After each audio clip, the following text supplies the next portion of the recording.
जो उनके पुराने साथी हैं, आपको पता है काफ़ी अरसे से कॉर्नर हुए हैं और कोशिश कर रहे हैं कि वो पार्टी में आ सके, कोई फ़ाल किरदार अदा कर सकें। लेकिन जो बाद में आए लोग हैं वो उस तरह से स्पेस उनको दे नहीं रहे, या जो वर्कर्स हैं या कारकुनान हैं उन्हें इस बात का गुस्सा है या नाराज़गी है कि 9 मई के बाद आप पार्टी छोड़ के क्यों गए। ये कुछ लोगों के साथ बड़ा वो कह लें फॉर्चुनेट रहा कि कुछ लोग मंजर आम से बिल्कुल गायब हो गए ना, वो जितना उन्होंने मुश्किल टाइम बर्दाश्त कर लिया। लेकिन एक टाइम ऐसा आया कि वो सारे लोग अब मंजर आम पे है, वो अपनी एक्टिविटीज़ वैसे कर रहे हैं। तो जो उस टाइम पे बच गया गिरफ्तार होने से या पकड़े जाने से, वो तो पार्टी में बड़े धड़ल्ले से है भाई। और जो उस क्रूशल टाइम पे पकड़ा गया या जिसने वो सख्त वक्त उस वक्त का ताज़ा फेस किया, वो नहीं सरवाइव कर पाया और पार्टी छोड़ गया। तो कारकुनान को इस बात पे तप है और वो नहीं आने देना चाहते। लेकिन समहाउ जो नई लीडरशिप थी उनकी तरफ सबकी नज़रें थी कि ये क्या कर रहे हैं, शायद ये कुछ कर पाएँ।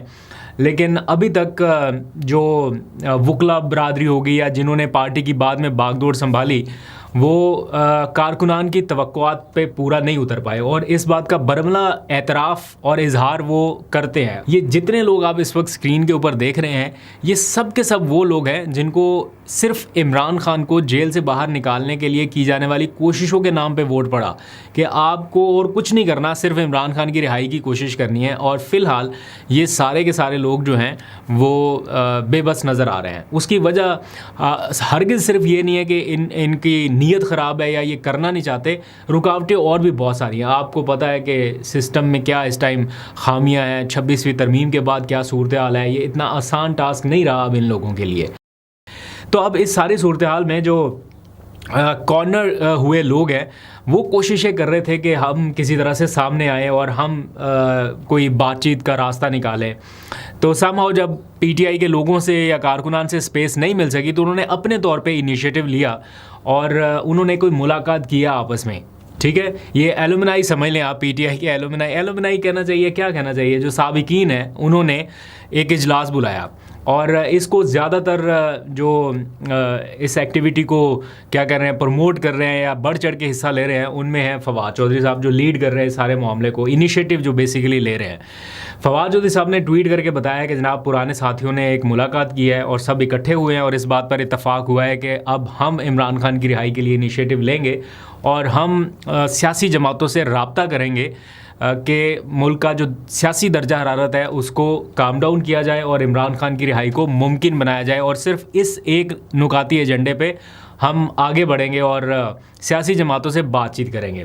ऑब्वियसली उनका इशारा मुस्लिम लीग नून की तरफ या पीपल्स पार्टी की तरफ है कि देखें, इमरान खान की अगर रिहाई का कोई ना कोई प्रोसेस आगे चलना है तो उसमें सियासी जमातों की रजामंदी या ऑन बोर्ड होना या उनसे कोई ना कोई डायलॉग होना ये बड़ा ज़रूरी है। क्योंकि अगर तो सारे का सारा डिपेंड करें सिर्फ अदालतों के ऊपर, तो 26वीं तरमीम से पहले तक तो ठीक था, जब इमरान खान बार बार ये मौक़िफ़ अपनाते थे कि मैं अपने केसेस लड़ के सुरखरू होकर बाहर निकलूँगा।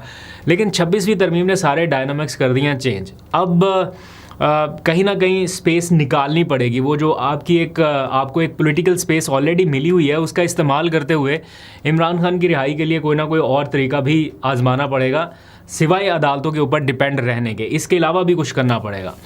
तो अब फवाद चौधरी साहब के साथ और कौन कौन लोग शामिल हैं, उन्होंने उसकी तफसीलात नहीं बताई।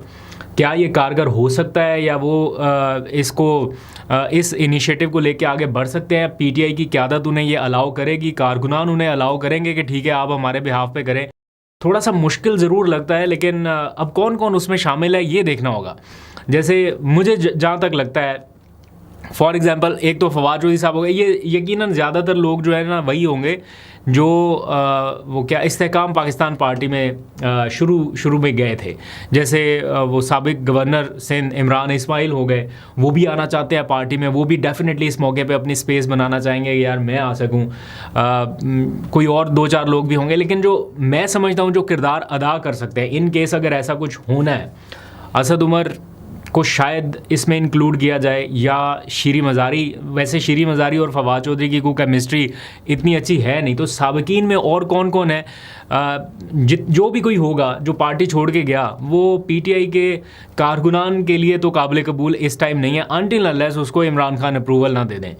तो ये अपने तौर पे क्या इनिशिएटिव ले रहे हैं इसके बारे में मैं थोड़ी और डिग आउट करूँगा कि कौन कौन इस सारे फोरम में शामिल है और क्या खिचड़ी पक रही है। थोड़ा एक राब्ता करेंगे मुलाकात करके, फिर आपको ज़रा अपडेट करेंगे। मीनवाइल आप बताइए कि अगर आपके लिए कोई एक्सेप्टेबल हुआ तो कौन कौन हो सकता है या किसको चांस मिलना चाहिए कि ठीक है वो अपने तौर पे कोशिश करके देखे। फवाद चौधरी साहब से किसी ने कमेंट में पूछा कि जो पीटीआई की मौजूदा क़यादत है क्या आप इन्हें भी कहेंगे कि हमारे साथ ही मिलके एफर्ट करें। वो कहते हैं हम कहेंगे इनको कि आपसे तो कुछ नहीं हो रहा, चलो हमें आप मौका दें। तो देखते हैं आगे चल के कहाँ तक ये मामला जाता है, आपको अपडेट करता रहूँगा।